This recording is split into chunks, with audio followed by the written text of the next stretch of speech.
Bienvenido, Juanjo, a Ongitorri a Odeya Talks. Muchas gracias por aceptar nuestra invitación. Es que ricasco. Gracias a vosotros por invitarme y un placer. Bueno, para el que no te conozca, Juanjo, eres director de Aptec y responsable de partners en AFM Cluster. Para el que no sepa nada, ¿podría explicarnos un poquito en qué consiste AFM y también lo que es Aptec? Sí, claro que sí. Bueno, AFM es un clúster que acoge a las empresas que trabajan en el ámbito de las tecnologías de fabricación avanzada y digital. Ese es un poco nuestro espectro, ¿no? Somos una asociación que agrupa y representa a través de diferentes colectivos a empresas que, bueno, que tienen soluciones para la industria de diferentes ámbitos. Un poco el origen de todo esto es la máquina herramienta, que fue la asociación que se creó en primer momento en el año 46, pero un poco sobre esa piedra angular hemos ido creando otros espacios relacionados con el ámbito de las tecnologías de fabricación, incluyendo fabricación aditiva, herramientas de mano, talleres de mecanizado y también la parte o la asociación de Aptec, que es donde acogemos y agrupamos a las startups que tienen o que tenéis, por ejemplo, como vosotros, tecnologías para la industria, para el ámbito del manufacturing. Ese es un poco el ecosistema de AFM Cluster. Y en este sentido, o sea, ¿cómo fue un poco, cuál fue el motivo que puede llevar a una empresa, ya 46, 47 has dicho, pero bueno, casi hace cerca de 80 años? ¿Cuál era un motivo el que llevaba a una empresa a asociarse? ¿Qué ganaba con ello? Pues mira, el origen en ese momento, claro, fue la voluntad de un grupo de empresas guipuzcoanas especialmente de unirse, de estar juntas, de sentirse más cercanas para, bueno, apoyarse en ese trabajo. No eran un grupo pequeño de fabricantes de máquina herramienta de la zona de Guipúzcoa los que constituyen AFM como asociación en el año 46. Pues eso, a punto de cumplir los 80 años. Sí es cierto que la asociación como tal empieza un poco a tener vuelo y a tener equipo y demás en los años 60. Ahí es cuando esas empresas dotan de recursos a la propia asociación para que pueda hacer un poco la labor que una asociación hace, ¿no? Que es dar servicios, representar, proponer actividades para ese colectivo, ¿no? Entonces, esa es un poco la voluntad. Siempre ha sido cooperar, estar juntas, ser útiles las unas a las otras y poder trabajar conjuntamente en un espacio común, como es una asociación, para el beneficio mutuo. Y en ese sentido, o sea, ¿cómo ha sido un poco la evolución? Porque sabemos que en principio se empezó, como bien has dicho, con la máquina herramienta, pero hoy en día tenéis una zona dedicada, si no me equivoco, a la fabricación aditiva, otra a la parte startups, otra que es un poco la tradicional o la original. Ese proceso es más reciente, empezó en el año 2010 más o menos, y el primer paso fue la unión de la Asociación de Fabricantes de Máquinas de Herramienta, que existía hasta entonces, la original AFM, con una asociación que también estaba en Donosti, que agrupaba por su parte a empresas fabricantes de componentes, accesorios y herramientas para la máquina herramienta. Éramos dos asociaciones pues, con una relación muy fluida y muy estrecha, pero societariamente éramos dos entidades. Entonces, en un proceso lógico, decidimos hacer una convergencia para unir a ese colectivo de fabricantes de las máquinas con los fabricantes de las partes de las máquinas, ¿no? Es como si la Asociación de Fabricantes de Coches se une con la Asociación de Fabricantes de Componentes de Coches, ¿no? Tiene todo el sentido. Y ese fue un poco el origen de ese proceso de crecimiento. Ahí pasamos de ser, por un lado, 90 empresas, por otro 40, sería un colectivo de 130 empresas que fabricaban en esos dos ámbitos. Entonces, a partir de ahí, a partir de ese momento, vimos que dentro de esa cadena de valor de las tecnologías de fabricación había otra serie de ámbitos donde bueno, era muy recomendable o conveniente integrar o representar también a empresas que están mirando hacia ese mismo sitio, ¿no? Claro, nosotros como fabricantes de máquina herramienta lo que hacemos es dotamos de equipamiento a las empresas industriales para que ellas fabriquen sus piezas con esas tecnologías, con esas máquinas, con esos equipos.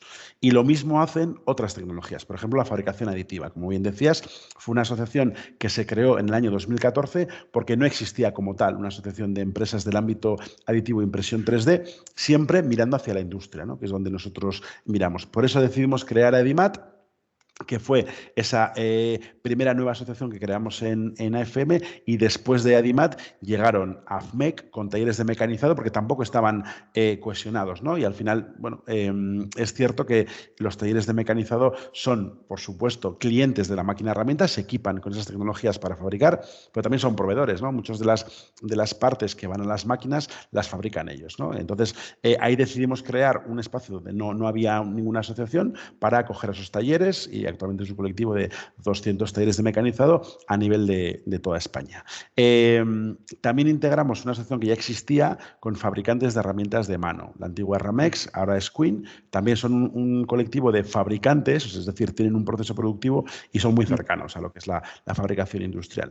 Y las últimas creaciones han sido Aptec, como asociación de startups con productos y servicios para el ámbito del manufacturing, y con STEC como asociación de tecnologías habilitadoras en el ámbito del software, la digitalización, la automoción, la automatización, perdón, la robótica, etcétera, etcétera. Y la última incorporación que está aprobada precisamente el viernes pasado en nuestra asamblea es la incorporación a el entorno, que es el tema de AFM Cluster, de AIME. AIME es la Asociación de Importadores y Distribuidores de Máquina y Herramienta. Ellos representan y acogen a las empresas que venden en España máquinas de otros fabricantes del mundo, y es una asociación que tiene un recorrido de más de 10 años y que en este momento, pues bueno, por los dos lados hemos decidido que es muy interesante que forme parte de este ecosistema, porque por supuesto está en nuestro sector de actividad y hay un montón de sinergias conjuntas en las que podemos trabajar. Así que ya veis, son en total 7 asociaciones, cada una con sus órganos de gobierno, su conjunto de asociados, pero todas forman parte de esa misma casa común, ¿no? Que es AFM Cluster, que completamos con ese colectivo de partners, donde integramos a terceros que quieren colaborar con el sector y que son pues, entidades que trabajan en el ámbito de la formación, la tecnología, proveedores industriales, empresas de consultoría, un abanico muy amplio de 100 partners que tienen voluntad, ¿no?, de pertenecer y de estar cerca de lo que hacen las empresas de AFM. Se podría decir que casi tocáis todas las ramas de la industria. Sí, sobre todo de la industria, de las tecnologías que habilitan, ¿no?, que equipan a la industria. Es un poco la clave. Son tecnologías para fabricar. Es decir, nosotros proponemos todas las soluciones que luego llegan a la industria aeronáutica, por ejemplo, de la automoción, del ferrocarril, de la energía, para que con esas tecnologías puedan fabricar sus piezas, sus productos, sus soluciones, sus equipos y demás. Ese es un poco el sector en el que se ubica AFM. En ese primer momento en el que un sector necesita equiparse con productos, con máquinas y con soluciones para fabricar, ahí estamos nosotros. Y por supuesto no existe ninguna industria moderna, competitiva, sostenible, etcétera, etcétera, que no tenga detrás un equipamiento pues, a ese nivel, ¿no? Y es un poco la característica de las empresas de AFM Cluster. Y en este sentido, Juanjo, o sea, al final seguís creciendo, prometiendo número de asociados y número de partners. ¿Esto se sigue manteniendo hasta un límite indefinido? O sea, cuanto más crece, más valor se genera para la empresa asociada, ¿o hay una especie de tamaño máximo en el que dices, vale, ahora estamos en X y todavía estamos en ese tamaño en el que mantenemos el contacto? Sí, o sea, ¿se puede fallar por ser demasiado grande? Es pregunta desde... Sí, es una buena pregunta. Yo creo que la clave no está tanto en cuántos seamos, evidentemente, pues, bueno, cuantas más empresas sean, pues más capacidad para hacer cosas y para cooperar, que siempre es la esencia de una asociación, sino en a quién tienes tú dentro de casa, ¿no? Es decir, si son empresas que comparten un sector de actividad o un ámbito de actuación, siempre vas a ser capaz de representarlas, de ser su voz, de proponerles actividades o acciones que sean interesantes. Es un poco la clave, ¿no? Si hay ámbitos exógenos, externos, que no están totalmente relacionados con lo que nosotros hacemos, sí que es más complicado, porque por los dos lados, ¿no? Porque nosotros no vamos a ser capaces de aportarles valor en nuestras actividades, y porque también por ellos van a sentirse en un espacio en el que no es el suyo, ¿no? Entonces, siempre hemos sido muy cuidadosos a la hora de crear estos espacios teniendo en cuenta dos cosas. En primer lugar, que fuera una asociación, un ámbito novedoso, ¿no?, de colectivo de asociados que sumara a lo ya existente, eso siempre es fundamental. Y luego, en segundo lugar, que no existiera ya un actor, ¿no?, una asociación o una entidad que acogiera un poco a esas empresas, ¿no? Es decir, Claro. cuando hemos creado una asociación del aditivo, la fabricación aditiva, es porque no existía, ¿no? Y entendíamos que sumaba. Y lo mismo con el resto de asociaciones, también, por ejemplo, con Aptec, que es la que yo dirijo, donde existían un montón de entidades aceleradoras y demás que agrupaban a startups, pero no éramos capaces de encontrar ninguna que acogiera a aquellas que tienen un aporte hacia el ámbito del manufacturing, de la fabricación, ¿no? Entonces, por eso decidimos crear ese proceso de Aptec e integrar ahí esas startups que tienen algo que aportar a lo que es la fabricación avanzada y digital. Si echamos la mente 3 años hacia atrás, llegamos a la crisis de la pandemia, en el que, bueno, pues desgraciadamente, pues muchas empresas tuvieron que cerrar y otras muchas se consiguieron adaptar a lo que, bueno, en este momento pedía lo que es el mundo. Y una cosa de las que llegó fue el teletrabajo, por ejemplo, que antes no estaba muy concebido, pero bueno, pues a día de hoy la verdad que muchas empresas se ha quedado, e incluso empresas que han llegado a dejar la oficina física para ser realmente lo que es ya algo online. En este sentido, ¿cómo ha afectado lo que es la crisis de la pandemia al sector de la máquina herramienta? ¿Sigue teniendo todavía secuelas o ya está sentada?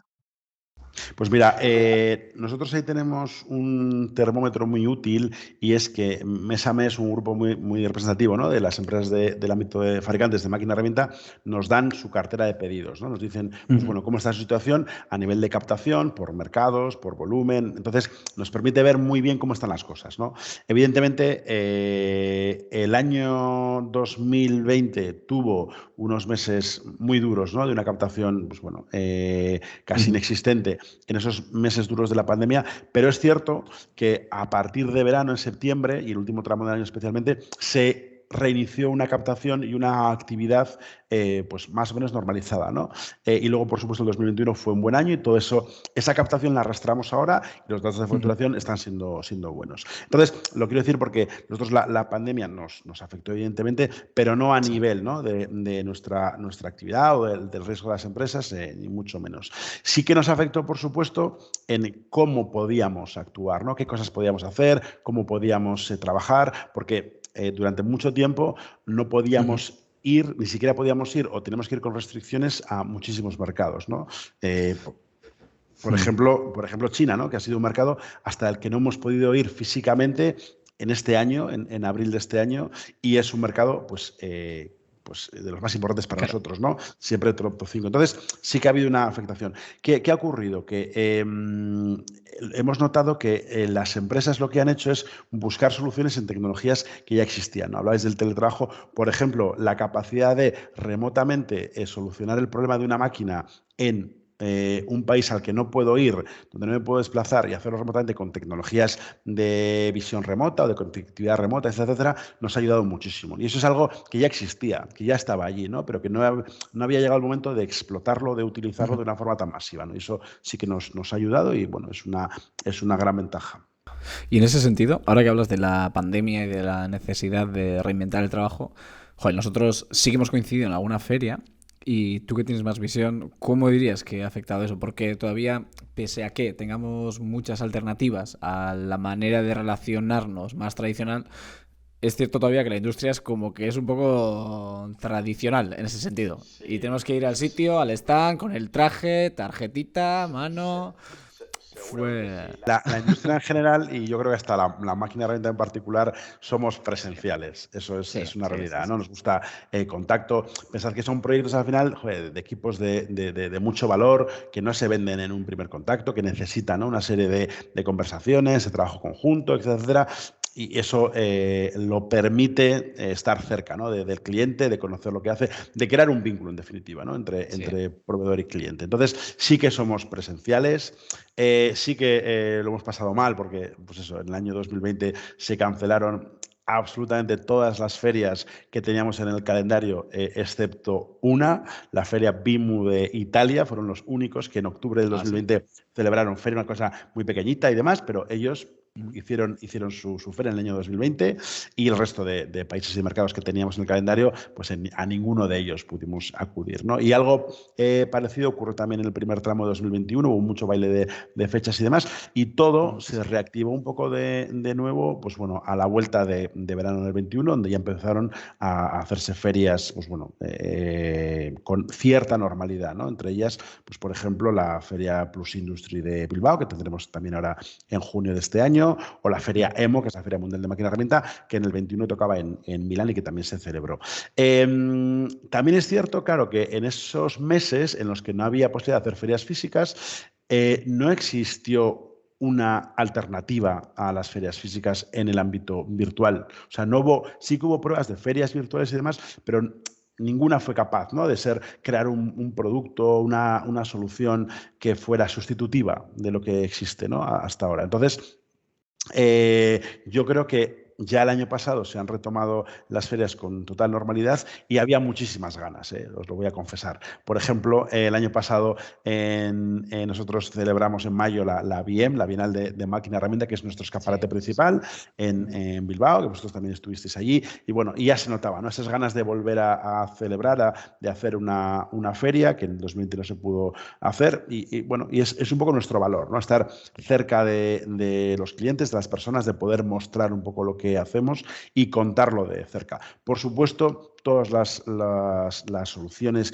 virtuales y demás son complementarias, son grandes herramientas, ¿no?, y se ha mantenido mucho. Poder hablar con los clientes, pues, en remoto, etcétera, etcétera. Hay un montón de soluciones que se han mantenido, pero hay cierto efecto en la presencialidad que es necesario, al menos en nuestro sector.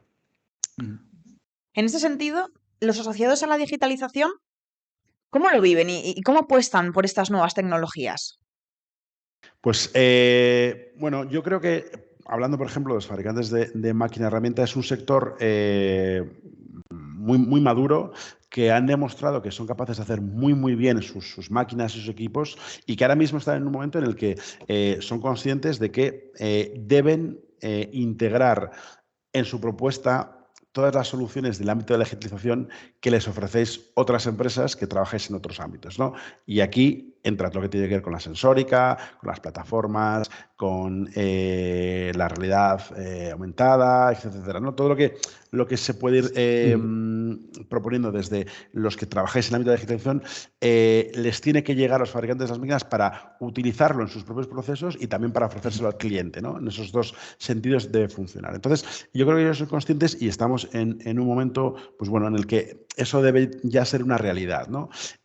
Nosotros como asociación en ese sentido lo tenemos claro, y uno de los retos estratégicos que definimos el año pasado trabajando con las empresas para trabajar estos próximos 3 años, 2023-2025, es precisamente la democratización de la digitalización, es decir, hacerlo desde una óptica rentable. Ahí queremos ser capaces de que las empresas conozcan todas las soluciones que hay en el ámbito de digitalización y puedan integrar en sus procesos o en su oferta a terceros todo lo que desde ahí se ofrece, ¿vale?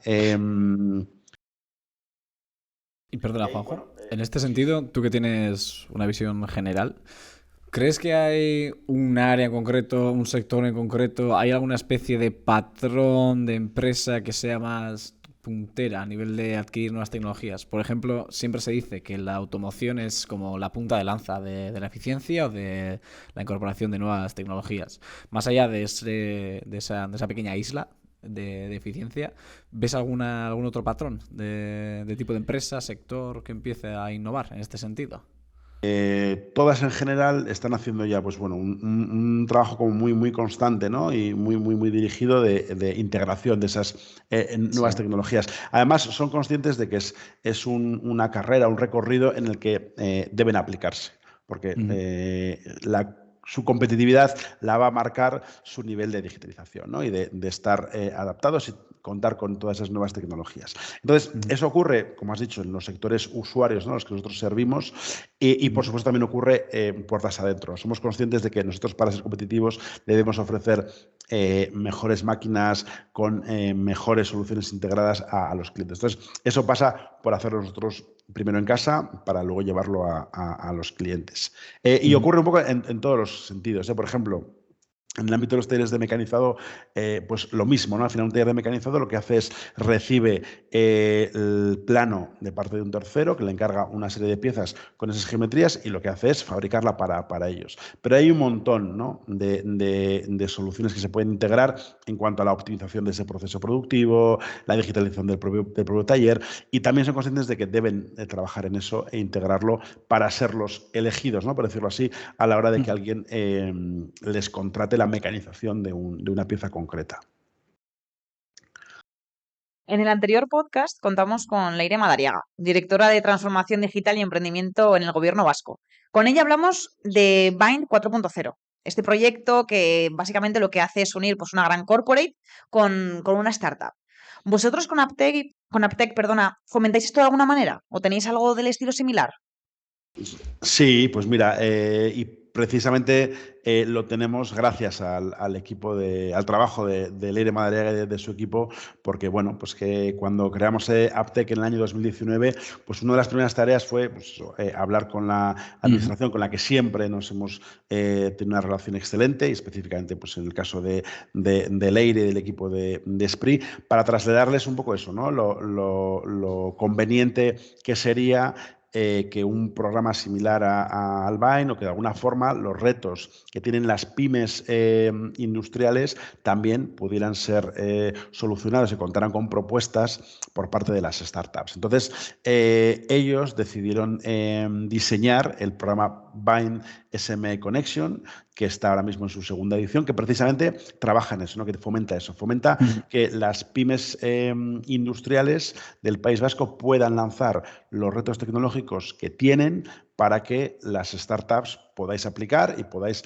ofrecer soluciones, ¿no? Funciona un poco como el Bind de las corporates, pero en este caso con pymes, y en nuestro caso, en el caso de Aptec, hemos participado en las 2 ediciones, planeamos hacerlo también en el futuro, y lo hemos hecho agrupando de un lado a las pymes que tenían retos tecnológicos, y así hemos definido, por ejemplo, retos en el ámbito de la inteligencia artificial o de la ciberseguridad o de la captación del dato, para que las startups pudieran aplicar y darle solución. Estamos muy contentos con el resultado porque, bueno, precisamente soluciona eso, ¿no? Soluciona la necesidad que tiene la pyme con una solución que ya existe, ya está testada, y que lo que se hace es se ajusta exactamente a lo que la pyme necesita, ¿no? A través de un proceso de relación directa.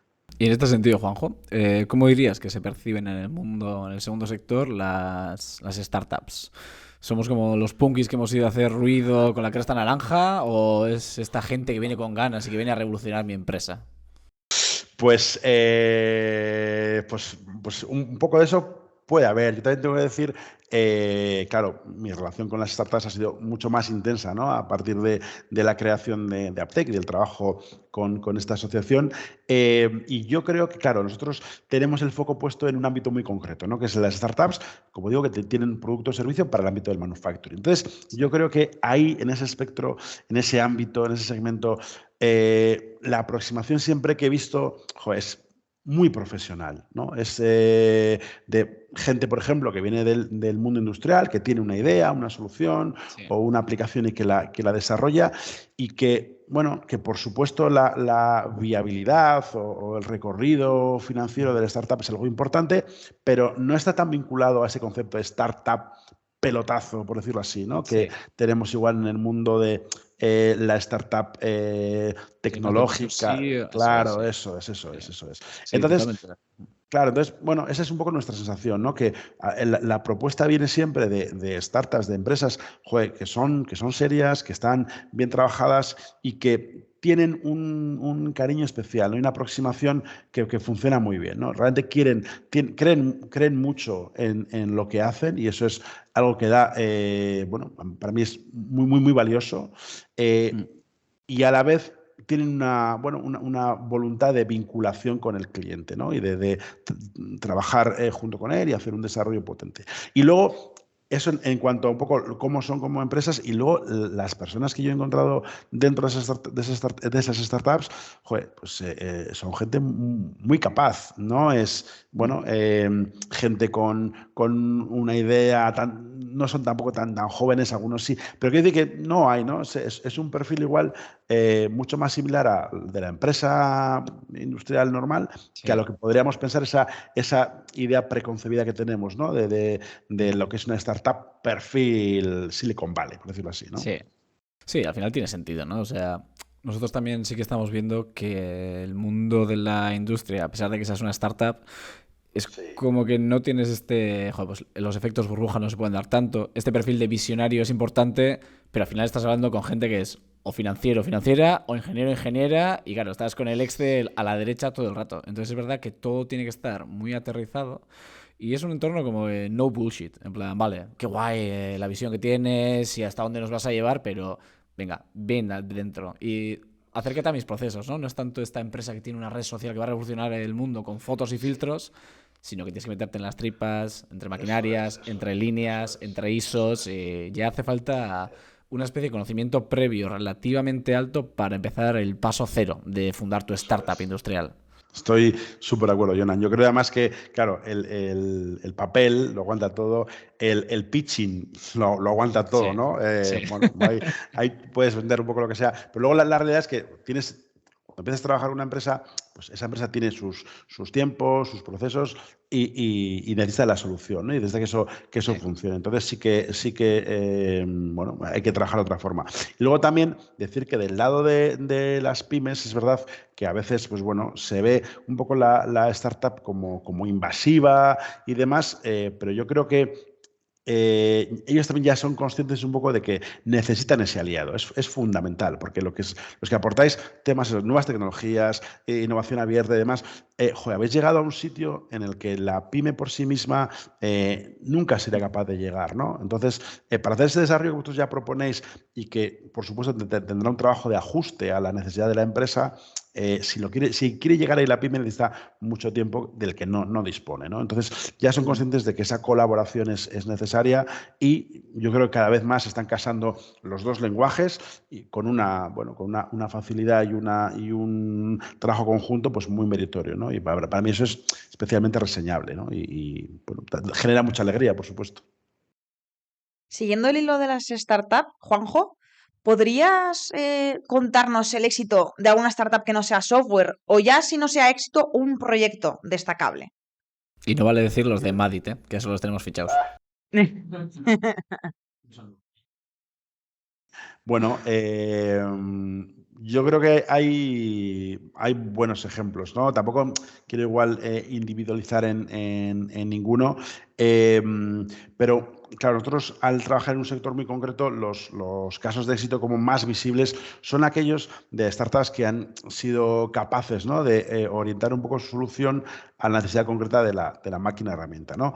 Y aquí un poco por dar algunas claves. En nuestro territorio, la máquina en una industria, en una empresa, es el mejor elemento para captar información, ¿no? Entonces, digamos, está en esa primera línea, ¿no? Cuando tú quieres tener información de qué pasa en un taller, quien mejor información te va a dar es la máquina, ¿no? La máquina herramienta. Entonces, todo lo que tiene que ver con el trabajo de la captación de datos, de utilizar la máquina para recoger esa información, de luego filtrarla, de luego que te sirva, ¿no? Para tomar decisiones y demás, ahí hay casos, pues bueno, muy exitosos, ¿no? De gente que ha hecho cosas muy buenas a la hora de captar esos datos, darles forma, filtrarlos y que luego sean, pues bueno, solución o fuente de solución para problemas que puedan ocurrir, anticiparse y demás.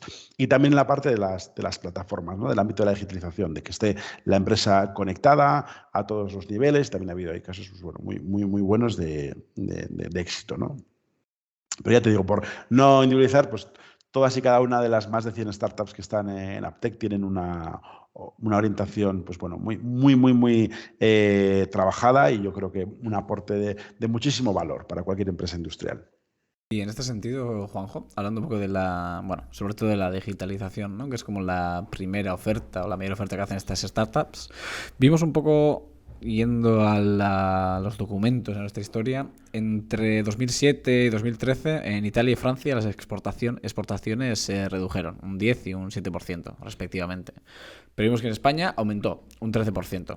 Ahí, bueno, pues podía haber varios factores, ¿no? Como que puede ser que la economía estuviese especialmente más debilitada por la crisis económica.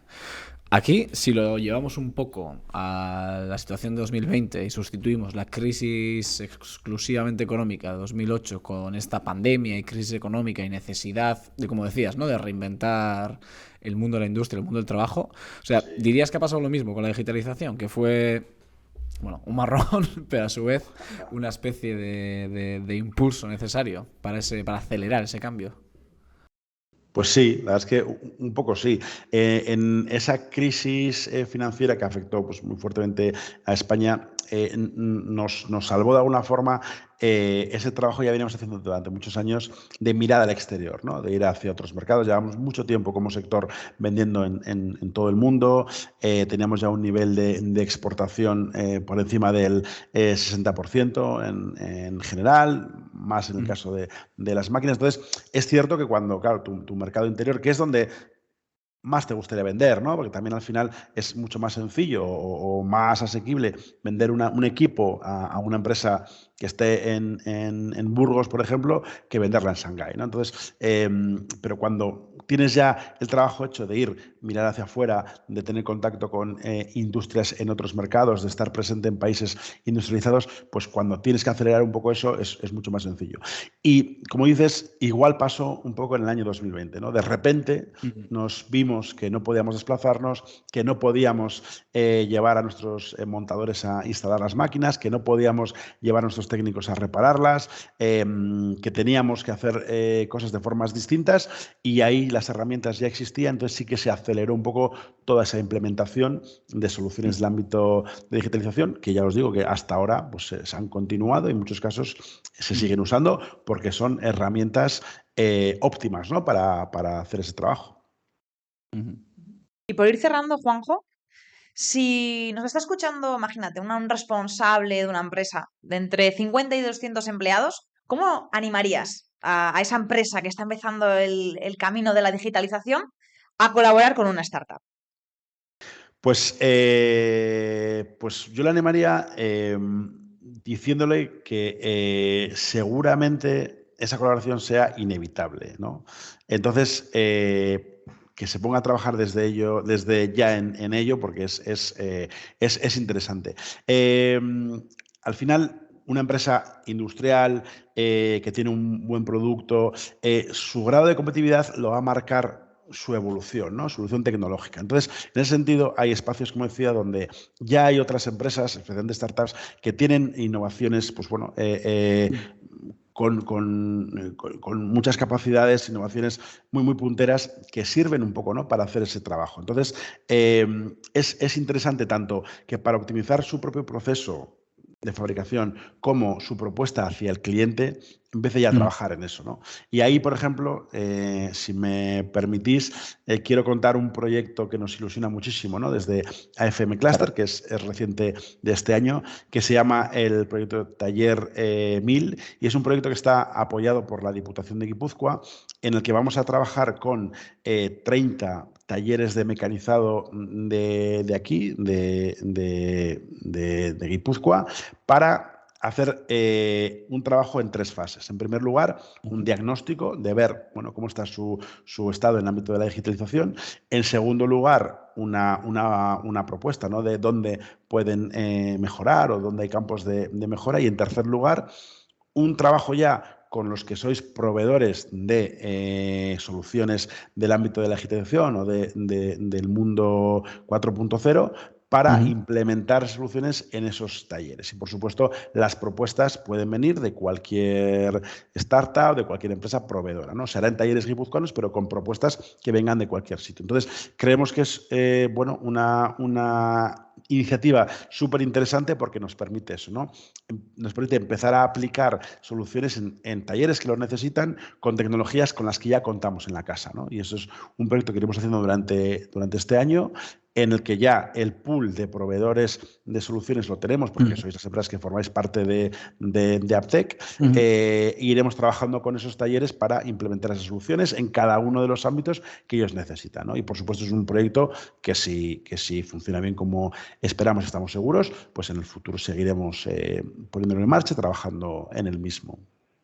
Así que buenas noticias para esa colaboración entre las empresas industriales y las startups.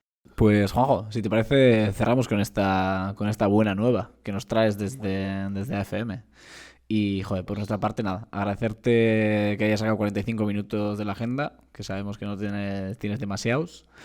Y nada, muchas gracias por estar aquí y enseñarnos sobre AFM. Muy agradecidos a vosotros estas iniciativas, ¿no? Para difundir y hacer divulgación, ¿no? de nuevas tecnologías, y enhorabuena por el trabajo porque bueno, es de admirar. Es que te quedas con Juanjo. Venga, igualmente. Agur, Juanjo.